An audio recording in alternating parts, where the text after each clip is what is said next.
Before we surface out to other stories, the final story from this book is Moana, Wave Rider. One morning, Moana and Grandma Tala went for a walk on their favorite, Montanui Beach. They watched as some of the village children tried to ride the ocean waves. I wish I could do that, Moana said. Tell me the story, Grandma, please. Grandma Tala laughed and sat down with Moana.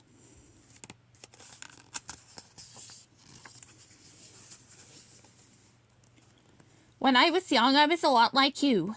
I loved being by the water. I would run to it whenever I could, playing and dancing with the waves. You still do, said Moana. Yes, I still do. Now quiet down and listen. My friends the manta rays would join me, and I would watch them ride the waves, their bodies gracefully sailing across every crest. Sometimes I would try to do it too, right along with them. We would glide across the water, and all I could hear and see was the ocean and the sky.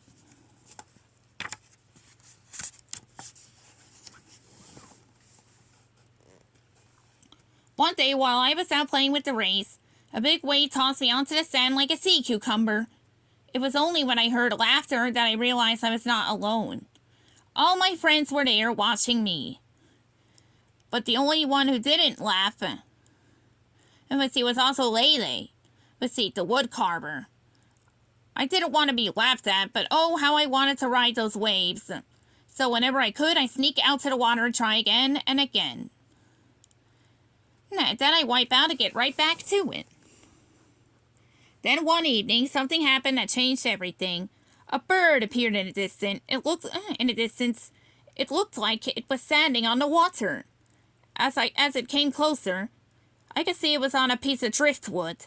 I admired the beautiful bird as it rode the wave, perfectly poised. It sped by me, the wind ruffling its feathers. I took one last look and I knew I had to do that.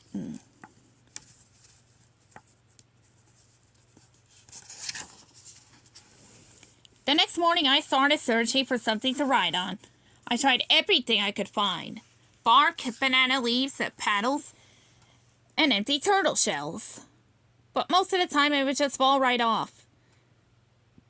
And even when I was able to stay on, everything quickly bent, broke, or sunk.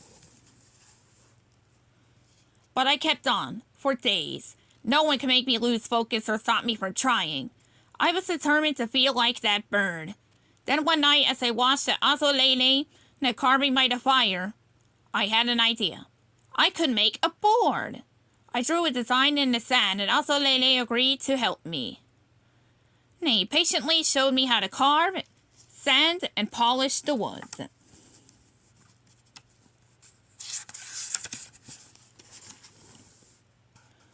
It took a lot of hard work, but soon my board was ready. It was so beautiful, and I couldn't wait to try it. So early one morning, I took it to the ocean. I paddled out as far as I dared. Then I floated on it, waiting for the right wave. I knew I had to be patient. When a good wave came, I went for it. Did I ride it to the shore? Of course not. The people who were watching me were probably saying, "Crazy, crazy Tala, give it up already." But when I saw the rays, I knew I couldn't give up on something I felt so strongly about in my heart.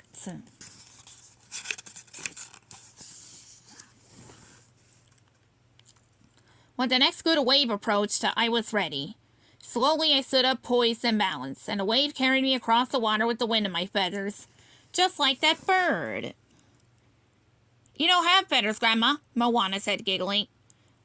"I did that day, Moana. Oh, I had wings. I didn't even notice my friends watching until they cheered. And the loudest of them all was Azulele, your grandfather."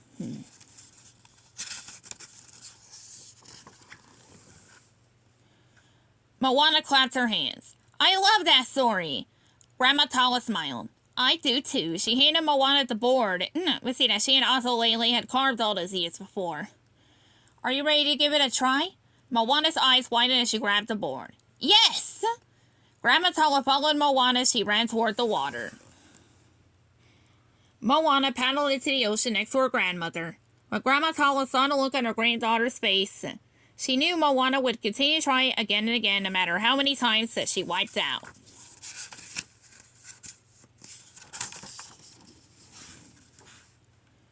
It wasn't long before the day came when Grandma Tala and Moana flew across the water like birds of a feather together. The end.